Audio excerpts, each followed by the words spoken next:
नोएडा में मेरी एक परिवार से धर्म चर्चा हुई और इस वीडियो में आप भी उस धर्म चर्चा में सक्रिय भाग ले सकते हैं।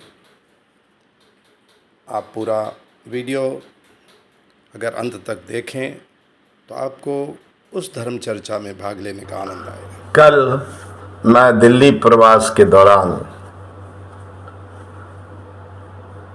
एक परिवार के आमंत्रण पर उनके घर पहुंचा और घर में उनके साथ ऐसा अवसर भी मिला जब धर्म चर्चा हुई।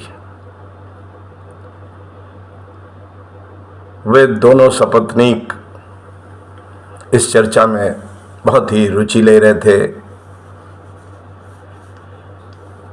और चर्चा में ये भी जब मैंने पूछा कि क्या वे वेद जानते हैं या उन्होंने वेद पढ़े हैं, तो जानने की बात तो स्वीकार की, लेकिन वेद पढ़ने की बात पर कहा कि नहीं, वेदों को पढ़ा नहीं है। लेकिन मैंने बताया कि वेद एको हम द्वितीयो नास्ति कहते हैं, यानी कि एक ब्रह्म है और दूसरा नहीं है। तब वो गंभीरता से सुन रहे थे और ये वो जानते थे कि वेद ही हिंदुओं के मूल ग्रंथ हैं और वेद सर्वोच्च भी हैं, ये भी वे जानते थे। फिर चर्चा आगे बढ़ी और देवी देवताओं के पूजन पर चर्चा चलती रही। उनके यहाँ भी जो महिला थी वे अपना एक पूजा घर बना रखा था उन्होंने, और उसमें अनेक देवी देवता विराजमान थे जिनकी वे पूजा करती थीं, सुबह शाम पूजा करती थी। और जैसा कि मैंने बहुत जगह देखा है, बहुत घरों में देखा है, ठीक उसी तरह उनके यहाँ गणेश जी भी थे, श्री राम भी थे, कृष्ण भी थे। कृष्ण कई रूपों में भी थे और इन देवताओं के साथ देवियां भी थीं। कुल मिलाकर के 20 से अधिक देवी देवता उस छोटे से मंदिर में विराजमान थे। मैंने पूछा कि धर्म क्या है? धर्म में आस्था बहुत महत्वपूर्ण है। तो आस्था तो धर्म पर आधारित अगर है तो किसी एक केंद्र पर होती है। क्या आस्था में मन भटकता है क्या? जब मैंने पूछा तो बोले नहीं, मन नहीं भटकता है, आस्था हमारी रहती है। लेकिन जब प्रति प्रश्न किया कि फिर ऐसा क्या है कि कभी आप उसी क्षण थोड़ी देर पहले किसी दूसरे देवता का पूजन कर रहे थे, तुरंत ही दूसरे देवता की तरफ पूजन की क्रिया बढ़ाते हैं और उसके तुरंत बाद फिर तीसरे, फिर चौथे, फिर पांचवें, आदि आदि। तो क्या आपका मन, आपकी आस्था बदलती नहीं है? आस्था भटकती नहीं है? आपका मन इधर उधर देवताओं देवियों के मध्य भटकता नहीं है?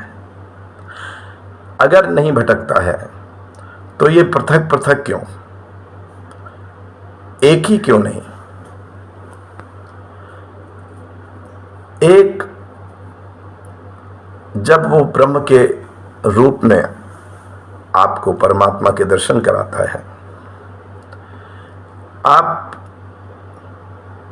और परमात्मा यानी कि आत्मा और परमात्मा एक होते हैं, तब ये जो विभिन्न देवी देवता हैं, इनका क्या स्थान है वेदों में, उपनिषदों में। प्रकृति और सांख्य योग की भी चर्चा हुई, जिसमें प्रकृति महत्वपूर्ण शब्द है और पुरुष दूसरा एक महत्वपूर्ण शब्द है। पुरुष और प्रकृति में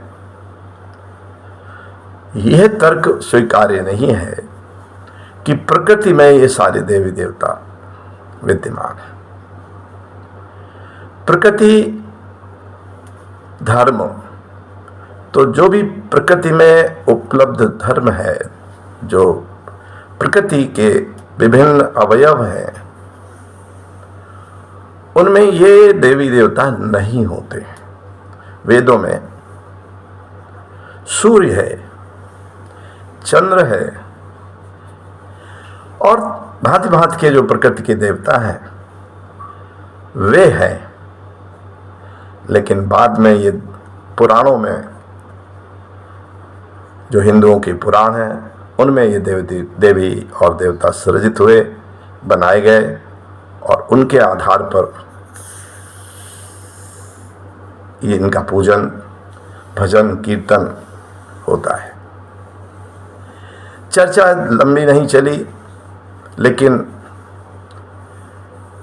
विचार मंथन में उन्हें भी अनुभव हुआ कि शायद उनका मन स्थिर नहीं रहता है, इधर उधर भटकाव तो है, और भटकाव में ये भांति भांति के आस्था के संबल उत्पन्न होते हैं। मैंने एक प्रश्न और पूछा था कि माता पिता जैसे एक हैं, तो माता पिता बहुत नहीं हो सकते हैं। इसी प्रकार परमात्मा जो परम पिता है वो भी एक है। इसलिए उचित क्या है, मैंने उन पर छोड़ा कि वो निर्णय अब क्या करते हैं, और वो निर्णय से मुझे बताएंगे वेदों की ओर चलते हैं या पुराणों पर टिके रहते हैं। ये उनको निर्णय करना है। अहम ब्रह्मास्मि, अहम ब्रह्मास्मि, तत्त्वमसि, तत्त्वमसि, सो अहम, सो अहम।